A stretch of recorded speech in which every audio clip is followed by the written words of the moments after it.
Hello friends. मैं हूं अवधेंद्र। आज मैं आप लोगों के साथ भारतीय इतिहास के कुछ इम्पोर्टेंट पॉइंट्स शेयर करना चाहता हूं, जो कि एक मैसेज है कि हमारा पास्ट कैसा था। क्या हम अपने पास्ट पर प्राउड कर सकते हैं? क्या वो प्राउड करने लायक था? क्या उसे कंटिन्यू करना चाहिए? इन सारे सवालों का जवाब आप खुद देंगे। मैं कुछ फैक्ट्स आपके सामने रखता हूं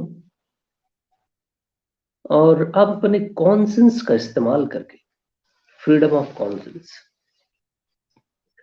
का यूज करके खुद ही डिसाइड करें कि ये हमारा जो पास्ट है वो प्राउड करने लायक है या नहीं है। सबसे पहली चीज मैं आप लोगों को बता दूं कि मैं आज का जो सेगमेंट है वो हमारा कंसंट्रेशन होगा, क्योंकि मैं पढ़ते वक्त जो मुझे बहुत अच्छा लगा मैं वो पॉइंट अभी शेयर कर रहा हूं।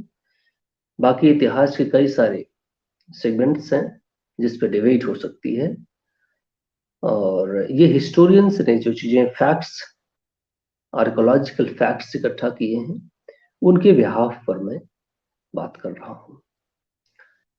हमारा पॉइंट ऑफ डिस्कशन होगा particular reign of Satavahana rulers. Satavahana rulers जो थे वो पर्टिकुलरली महाराष्ट्र, तेलंगाना, आंध्र प्रदेश,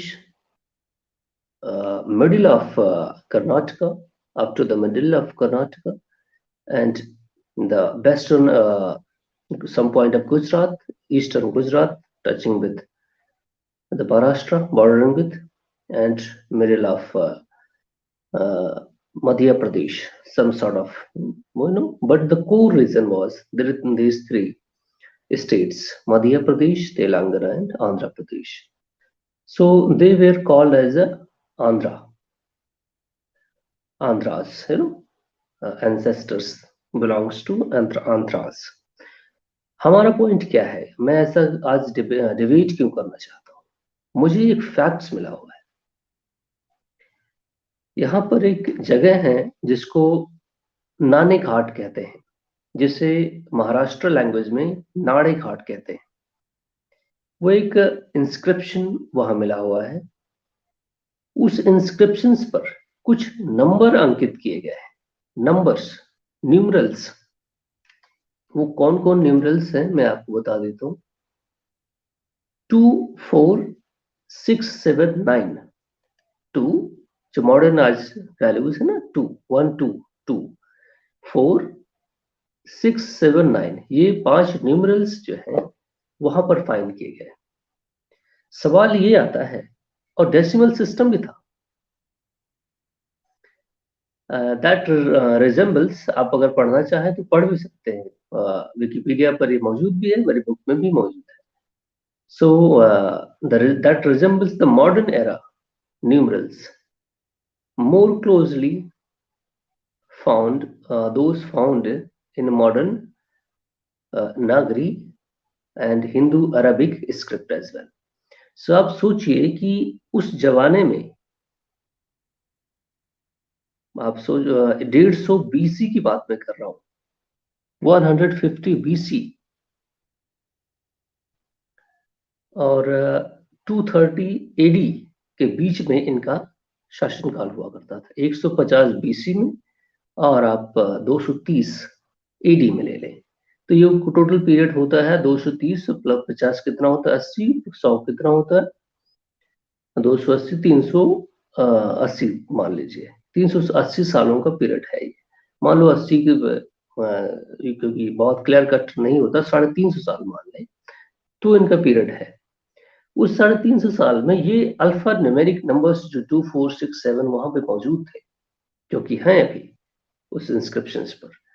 तो ये बताते हैं कि अब वहां पे आप देखेंगे ना, तो मॉडर्न जो हमारे पास मैथमेटिक्स के बेसिक प्रिंसिपल्स थे वहां इस्तेमाल किए गए हैं।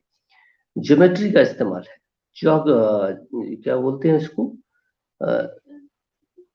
ज्यामिति बोलते हैं हिंदी में। हाँ, वो भी वहां पे इस्तेमाल है। और अंक गणित का इस्तेमाल है। संस्कृत इंस्क्रिप्शन जो ब्राह्मी स्क्रिप्ट में लिखी गई है ना, मैं आपको बताता हूँ कुछ इंटरेस्टिंग फैक्ट्स। और ये सारे मेरी बताई चीजें नहीं है, ये आप वहां पे मौजूद फैक्ट्स हैं। अभी अगर कोई देखना भी चाहे तो जाकर देख भी सकता है।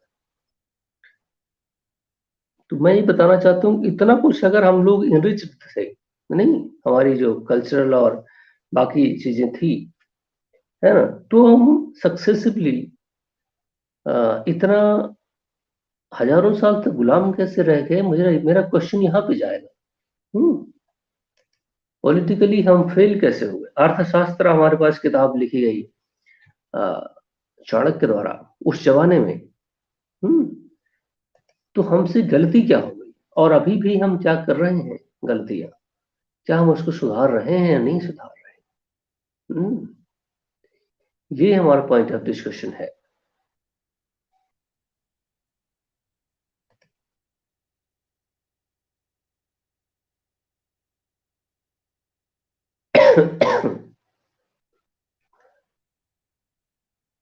शतवहना के बारे में आपको मैं ज्यादा बताना नहीं चाहता।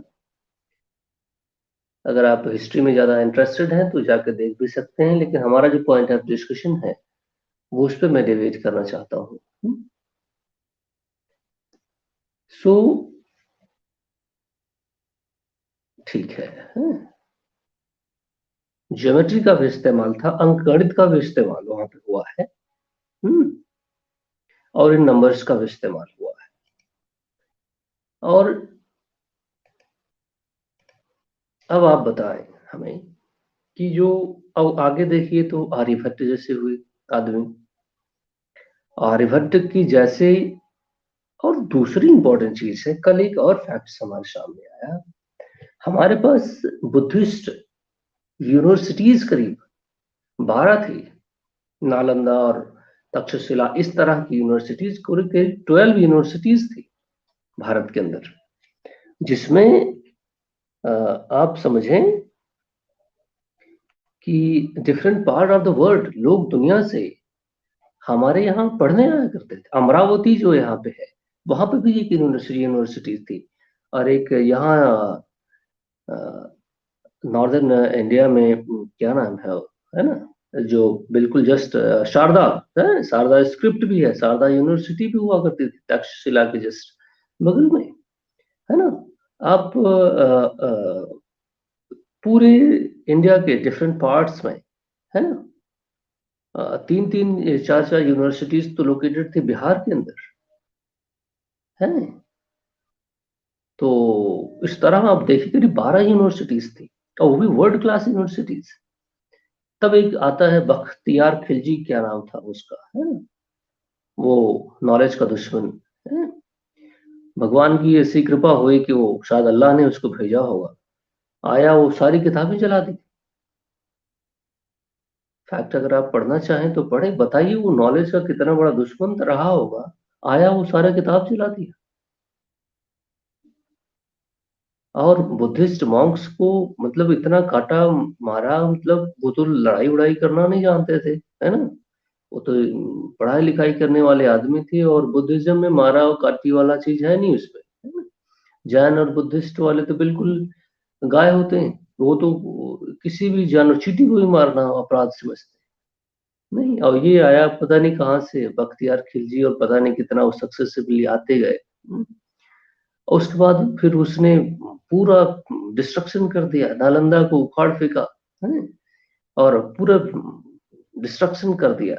मान लो टेम्पल को गिरा देता, मैं समझता कि ठीक है कि तुम्हारा रिलीजियस अपना एपेटाइट है, या हो सकता है कि शायद मूर्ति पूजा नहीं करते मुस्लिम, मैं मानता हूँ, तो ठीक है मंदिर को गिरा देते, मैं समझा। लेकिन यूनिवर्सिटीज में बुक्स को जला देना और बाकी चीजों को उखाड़ फेंकना, लोगों को मार देना, ये टेरर करना, ये कहाँ, ये कौन जस्टिफाई करेगा?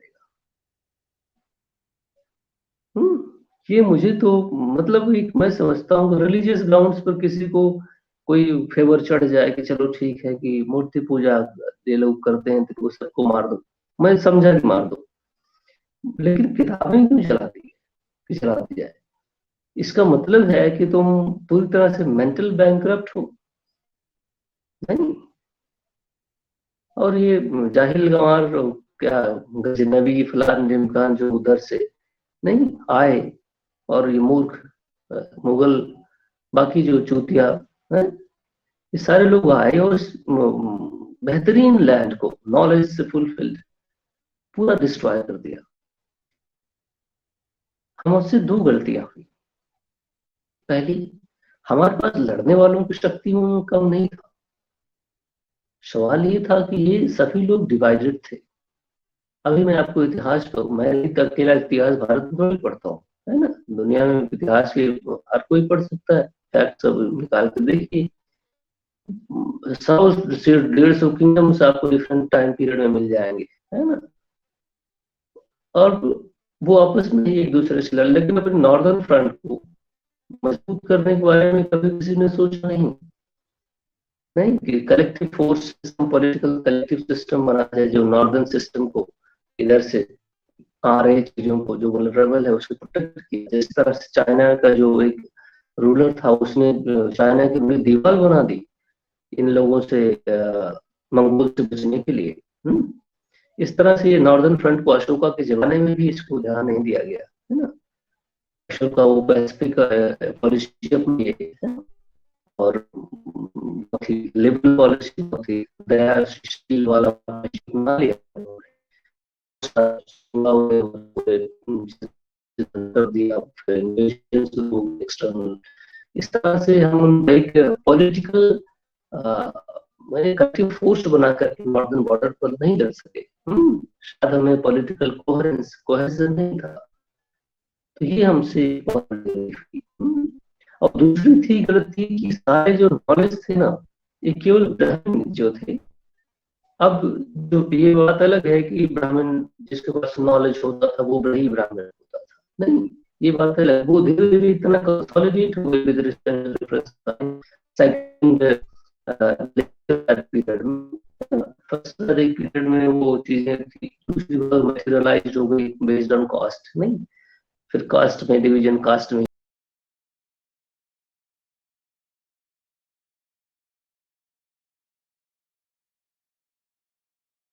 शादी नहीं किया जाता। वो जाति वाला आज भी किसी के साथ शादी, क्योंकि ऐसा नहीं है कि कुछ कर देगा तो भगवान ऊपर आ जाएगा या धरती नीचे धंस जाएगी 2 इंच, ऐसा नहीं है। लेकिन आज भी हमारे सोसाइटी में वो चीज नहीं है। जबकि एक मेंटल सेटअप उस तरह बन चुका है लोगों का। ऐसा नहीं है कि रिलीजन ने इस तरह डिवीजन किया हुआ है, लेकिन आज भी हम डिवाइडेड हैं।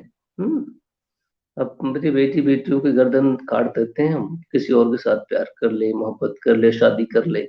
नहीं, इस तरह एक सोशल नहीं सेटअप बना हुआ है लोगों का, जबकि ऐसा रिलीजन में नहीं है। लेकिन अब माइंडसेट इस तरह बन गया है कि सोशल लाइनिंग इतनी मजबूत खिंच गई है कि लोग उसको क्रॉस करके दूसरे रीजन में नहीं जा सकते। हम्म तो ये भी एक बहुत समस्या बन गई। केवल ब्राह्मण्स के पास ही नॉलेज था, क्षत्रिय वो लड़ा करते थे, बाकी सभी लोग में कोई वो ही नहीं थी। तो इस तरह वो कलेक्टिव फोर्स हम नहीं बना सके, है कि हम अपने, और collective force I mean knowledge का भी एक फोर्स होता है, नॉलेज का डिबेट भी एक होता है।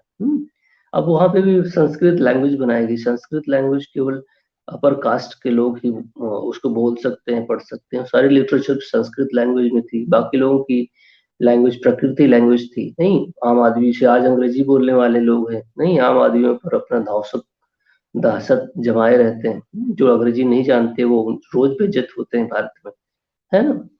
तो इस तरह पहले भी था। जो अपर कास्ट और एलिट ग्रुप थे उनमें संस्कृत बोली जाती थी, तो बाकी लोगों में प्रकृति और लोकल लोकल लोगों लोकल लोगों में लोकल लैंग्वेजेस थी। और भारत में तो तमाम सारी लैंग्वेज, तमाम सारे सिस्टम ही थे पहले से भी, पहली बार थोड़ी हुआ ऐसा। इस तरह से भारत कभी भी एक कलेक्टिव सिस्टम के तौर पर निकला नहीं। मेरी अपनी अंडरस्टैंडिंग है, कोई मुझे गलत भी कह सकता है। लेकिन मैंने जो इतना पढ़ा है मैं उस हिसाब से आर्गुमेंट कर रहा हूँ। तो ये है हमारा फेलियर का 2 पॉइंट। तो नॉलेज भी एक बहुत बड़ी ताकत होती है ना? कि वो अपने थ्रेट परसेप्शन को जान सकता है कि एक्चुअली हमारे देश को हमें और क्या कंट्रीब्यूशन करना चाहिए, साइंटिफिक या फिर टेक्नोलॉजिकल या फिर एडवांसमेंट। और हमारे यहाँ तीसरे कंपोनेंट जो फिलॉसफीज डेवलप की गई, एक स्पिरिचुअलिस्टिक फिलॉसफी होती है जो केवल और केवल अबव द सिस्टम काम करती है। एक मटेरियलिस्टिक फिलॉसफी थी। वो मटेरियलिस्टिक फिलॉसफी को हम लोगों ने गर्दन दबा दी जन्म होने से पहले ही, है ना? और सारी हमने फिलॉसफी जो भारतीय फिलॉसफी अडॉप्ट कर ली। उसमें सारी की सारी मैं आपको बता देता हूँ, 6 फिलॉसफीज भारत की थी। 6 वो दूसरे ग्रह की बात करते थे, है ना? तो ये बड़ा अजीब सिस्टम था भारत का। मटेरियलिस्टिक फिलॉसफी ना होने की वजह से हम साइंटिफिक टेम्परामेंट डेवलपमेंट ना कर सके। ऐसा नहीं हमारे पास नॉलेज नहीं था। मैथमेटिक्स, जियोग्राफी, ज्योमेट्री, अंक गणित और ये वो एस्ट्रोनॉमी एस्ट्रोनॉमी पढ़ाई जाती थी, पता है आपको? वो नालंदा में, तक्षशिला में पढ़ाया जाता था। चांद सूरज कहाँ है, कहाँ जा रहे हैं, जब दुनिया को पता नहीं था। उस देश को उस देश को, है ना, जो मतलब सब कुछ जानता है। पाई की वैल्यू आर्यभट्ट बता दिए, पता नहीं कितने साल, 1500 साल पहले। उस देश को 1000 साल तक गुलाम रहना है। जो भी इसकी रिस्पॉन्सिबिलिटी कोई तो ले, उसको डूब के मरना चाहिए इसमें। हम्म जिसने भी नॉलेज के ऊपर अपना करेक्टिव चीजें बना ली, उसे फ्लो नहीं होने दिया, उसको तो रिस्पॉन्सिबिलिटी लेनी चाहिए। जितने भी ब्राह्मण्स हैं उनको चाहिए कि वो फिर सेल्फ एग्जामिन करें। जो इंटेलेक्चुअल्स बैठे हुए आम आदमी को तो पता ही नहीं है ना? वो अपने टसन में, अपने जाति के ही टसन में रहते हैं। लेकिन जो ऊपर बैठे हुए लोग हैं, भगवान की ऐसी कृपा है कि उनके मुंह में कुछ ऐसा लगा हुआ है, वो बोलते ही नहीं है। आज तो हम आजाद हैं, ये सबसे बड़ी बात ये भी है। लेकिन हम कभी बोलते नहीं, किसी बात पे सॉरी नहीं करते कि हमसे गलती हुई। हमने जो हमारी गलती की वजह हमारा देश भुगता है, 1000 साल तक गुलाम रहा। हम्म कोई तो जिम्मेदारी लेगा, रिस्पॉन्सिबिलिटी ले इस बात की। कोई लेता है कि उससे सॉरी कहे, और जब कहेगा तो फिर रिफॉर्म करने की कोशिश करे, क्या गलती क्या हुई। आज भी तो हम सॉरी नहीं कहते और किसी को इंक्लूड करने के तैयार, क्योंकि क्यों नहीं करते? क्योंकि हम तो एंजॉय कर रहे हैं उस प्रेस्टीज का ना। और हम नहीं चाहते कि हमारे बगल दूसरा बैठे। आज भी हमें ये एटीट्यूड है। हम्म अमिताभ बच्चन आम आदमियों से नहीं मिलता। क्या वो आदमी नहीं है? क्या वो यहाँ घूमता नहीं था पहले कभी? है ना? लेकिन आम आदमियों से आज मिलता है। उसका स्टेटस क्या हो गया है? ये जितने भी आप उसको सेलिब्रिटी बना दिए हैं, है ना? सवाल है, क्या वो आपके इक्वल नहीं है? और क्यों नहीं है? क्या ह्यूमन सारे बराबर नहीं होने चाहिए? क्या उसके पास कोई बेस्ट नॉलेज है तो फ्लो नहीं करना चाहिए आम आदमियों में? आप लोगों ने लाखों लाखों घंटे, लाख करोड़ों करोड़ों रुपए खर्च करके उसको, उसकी मूवी देखी, फिर उसका भाव बढ़ा। अब आज वो आपको ही लात मार के आगे बढ़ गया, और आज उसको एक झलक पाने के लिए आप तरसते हैं। मैं तो इतना सेल्फ इंडिपेंडेंट हूं, अगर वो हमसे मिलने आए ना तो हम उसको दरवाजे पर रोक दें। समझ रहे हैं आप? सवाल है क्या है, ये जो आज आपको दिखाई दे रहा है ना, ये भारतीयों में पाया जाता है। दुर्भाग्यपूर्ण है ये। और यही हमारा जो एटीट्यूड है ना, ये हमें फिर से ले डूबेगा। लेकिन हम फिर भी अपनी आंखें नहीं खोलेंगे। बाकी बातें और करनी है बहुत कुछ, लेकिन बहुत जल्दी टाइम मेरा खत्म हो गया। So thank you very much my friends.